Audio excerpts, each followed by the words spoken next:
Prospero était bien d'accord. Les clients autour, les tatoués, les hommes d'appontement, les gros bras, ils hochaient, ils comprenaient rien. Prospero leur traduit comme ça, un peu en anglais, ses paroles pratiques. Ça les fait tout pouffer d'alcool. Ils en avaient plein leurs godets, plein les babines, plein les moustaches. Ils en trinquent en étranglant, en secouant toute la verrerie de rauque rigolade à la santé du compère, si généreux, si philosophe. Ils se trouvaient si hébétés par le gin de Malte et le stout, et les nuages épais de tabac, et la chic en pluie, et la fatigue des transbords, que c'était une peine perdue de leur expliquer le pour du contre. Ils comprenaient rien du tout. Seulement, ils ont voulu quand même fêter un peu le joyeux luron qui faisait si splendidement les choses, qui régalait toute la coterie, qui redonnait dur du cœur au ventre en 3, 6, 9 et whisky fizz, et du vitriol du marin, qui était un secret à Prospero, qui vous retournait la gueule d'un coup, juste en sursaut de la première goutte, qu'aurait fait fondre tous les brouillards de Barbary Docks à Greenwich à rien qu'à souffler contre. De la laine terrible, à travers les 36 Tamises. Mais fallait se retenir au comptoir. Il faisait tout net chavirer l'homme. « For he's a jolly good fellow !» reprit tel quel le fameux cœur, toute la coterie envoyée boumer contre les vitres. Ça rugissait la ménagerie. Ça tournait à des tabagies à tout découper au couteau.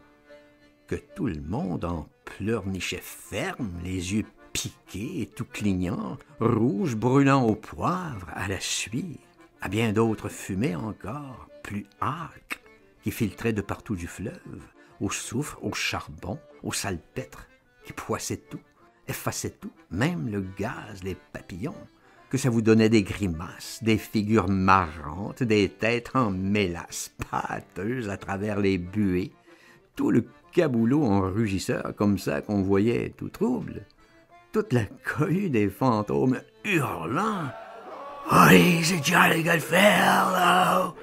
Ça recommençait, tout le bacchanal, et puis un grand coup pour la guerre, le refrain en vogue, le cri du jour qui faisait fureur à l'Empire. Hide your trouble, hide your bag and sing, sing, sing.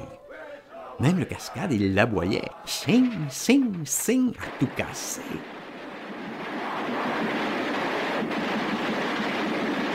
Au moment même, voilà Bourreau, qui était au fond, à la manille, qui se rapproche de nous.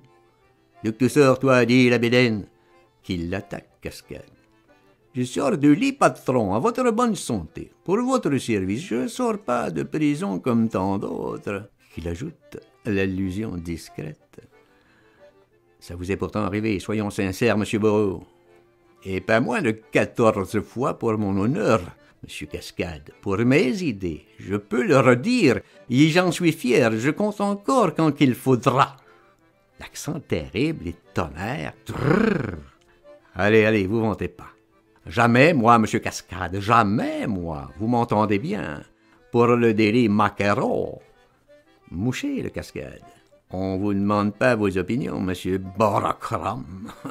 C'est vos papiers qu'on voudrait voir puisque vous êtes si distingué. Mais les voici, monsieur Cascade. Il se farfouille profond dans les poches, il extirpe toute une paperasse. Des carnets, des portefeuilles, des bouts de passeport, tout ça rafistolé, plein de graisse. Cascade examine, retourne. Oh, oh, vous n'êtes pas difficile, cher bandit d'honneur. C'est tout ça, vos qualités? Ça va mal, beau, ça va mal. Et les vôtres, monsieur Lagouronce? Il s'adresse à moi. Montrez-les-moi donc un peu, vos chers petits fafs. Vous me permettez? Je sors les miens, il me les déploie, me les retourne. Il fronce les sourcils. Mais vous n'êtes pas au velours non plus, monsieur Lagouronce. Ils sont venus aussi vous chercher, ça va. Je m'explique. Ils vous réclament au consulat, pardi. Pardi, ça se comprend bien. Vous avez pas vu les affiches? Vous qui lisez tous les Mirror? Ils causent que de ça chez Berlemont. Tous les hommes de la classe 12. Tout ça, c'est rappelé, réformé ou pas. Et vous, mon cher Clodovitz, ce cher docteur, ce cher savant, il l'avise. Faites-les-moi donc voir, vos chiffons. Je les ai déjà vus, bien sûr. Ah, il y a trop longtemps, voilà tout. Il me manque, il me manque. Ils étaient trop drôles il y a 2 ans. Vous les avez toujours sur vous? À la bonne heure. Vous les couvez, pour ainsi dire. Ils ont fait des petits, Clodovitz. Clodovitz, il plonge, il en avait plein ses doublures, des un peu vrais, des tout faux, des raturés par tous les bouts, ses passeports qui étaient à rugir, des falsifiés, des rigolades. Lui-même, il l'avouait. C'est trop gratté, voilà tout. Il expliquait la raison. Eh bien, mes enflures, vous allez pas mal. On va vous apprendre le violon. Artiste, c'est un fait, mais pour les faux faf, m'adouer, mon cul ferait mieux. Et pourtant, tout de même, on vous cherche. Il y a des personnes qui trouvent ça fort. La preuve, des clients, des amateurs et des sérieux. Tenez, le Matthew, il vous réclame. Voilà l'amateur. Il vous demande partout. Ça l'émoustille, vos faux papiers. Il est revenu me voir avant-hier, exprès, tout exprès. Je le reçois. Monsieur l'inspecteur, je lui fais comme ça, je me gêne pas. Je vous trouve là préoccupé. Je me permets de lui dire. Je veux bien qu'il est faux comme une vache, et quand il s'annonce à la bonne, c'est pire encore. C'est du piège. Je vais droit au but. Je sors le calva, il goûte. Il s'assoit, c'est tout. Toujours pas un mot. Je voudrais qu'elle se réchauffe. Je sors la fine, et puis les gros verres. Ça va déjà mieux. Je vois sa tête, il fait miam, miam, il se suce la langue. Merde, je suis pressé, j'ai l'air de chercher le tire-bouchon, le petit dans ma poche. Je me farfouille, je me fouille. Tout de mes vagues, la comédie. Je sors une poignée de livres, comme ça, paf, sur le guéridon. Je me lève, je me sauve, je vais pisser. J'y reviens. Il n'y en a plus.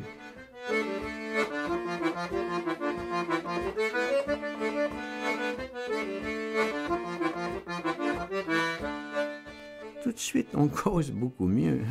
C'est déridé, c'est confiant. Il y a bien plus d'aisance. Ah, j'avais bien fait. Il en avait un peu à me dire. Je pouvais croire qu'il voulait me bluffer. Mais il me montre alors ses warrants. C'était du sérieux. Ça vous concerne et en détail. Vous pouvez drôlement m'écouter. Toi, Lagorance, il veut te revoir. Le consulat demande ton livret. Illico, presto, ça chie. Toi, Clodo, c'est le Home Service. Ils en ont marre de ta figure. Et voilà 2 qu'il faut que tu retournes à Folkestone, à la quarantaine des Polacs. Que c'est ta place, c'est pas ailleurs. Et vous, monsieur Dubourreau, qui êtes si délicat, c'est les Scots qui vous réclament, et du Yard encore, et tout de suite. Ils sont écœurés de vos scandales. Voici comment ils causent. Qu'il faut prendre vos clics et vos claques et disposer dans les 5 jours. Qu'on ne vous revoie plus. Sinon, ça sera les castagnettes et le bourgeron au numéro. Il y aura peut-être aussi un peu de chat. Voilà les nouvelles. Je veux bien qu'il attigeait Cascade, qu'il envoyait les boniments comme ça pour nous ébaubir, nous faire voir un peu ses relations, tout de même. C'était pas tous des mots. Il y avait sûrement du danger. Les bourgs étaient sûrement nerveux, goulus et retors. Ah, mais fallait pas qu'on se laisse faire. Du coup, on se monte, nous 2 aussi. On regemme que c'était des abus, des iniquités sans pareil, qu'on envoyait plein les rues de Londres, des truands bien plus moches que nous, bien plus suspects et dégueulasses. Des voyous alors, des terreurs, des apaches fieffés, que pour nous, ça n'avait pas de nom, comme mauvaise foi abjecte, injuste. Et puis on y a cassé le morceau, que probable, après tout, c'est lui qui nous fourguait sec au Bourman, qu'il nous liquidait traîtreusement. On s'est pas gratté, c'est vrai qu'il avait l'air heureux, débarrassé, tout. Ah, c'était suspect. T'es jaloux, c'est tout, avoue-le. Voilà ce qu'on y dit. Et puis alors, tout son paquet. Il se fasse reluire de nos malheurs, qu'il se montrait sacrément cynique, qu'il n'avait pas beaucoup d'honneur. Oh, peu cher, comment qu'il rebondit. Moi, oh les tantes, oh, entendre ça. Ah, il étouffe. Qu'il serait déjà péri au fouet, crevé en tôle, fini saucisse. Si j'avais pas encore hier sucré leur Matthew. Qu'ils arrêtent pas de me ruiner. J'arrête pas de leur sauver la vie, ces gibiers de police et consorts. Voilà comme ça me traite. D'indignation encore en plus, il nous sort tout un paquet de livres, des sterling, des disques, des gros faf, toute une fortune. Il chiffonne, empoigne, il nettoie toute la table avec, exprès, comme ça, en dégoût, pour nous montrer. Il éponge tout, la vinasse. Là, voilà ordure, c'est ça que vous voulez. Il nous les rejette là, on chiffre toute rouge. Vous êtes contents? Il nous humilie. Mais non, Cascade, mais non, mais regarde, réfléchis un peu. C'est tout réfléchi, nom du foutre, vous avez des papiers à chiottes. Ils vous racolent, ils vous encagent, c'est bien naturel. C'est tout réfléchi. Ils en ont bien l'intention, c'est la guerre. Faut voir comme ils causent. C'est pas que moi qui dis qu'ils les énerve. Tout qui les court, même au poignon, tu peux les gaver, tiens, comme à qu'ils reviennent, ils ont encore les crocs. C'est de la folie, il n'y a plus de limite.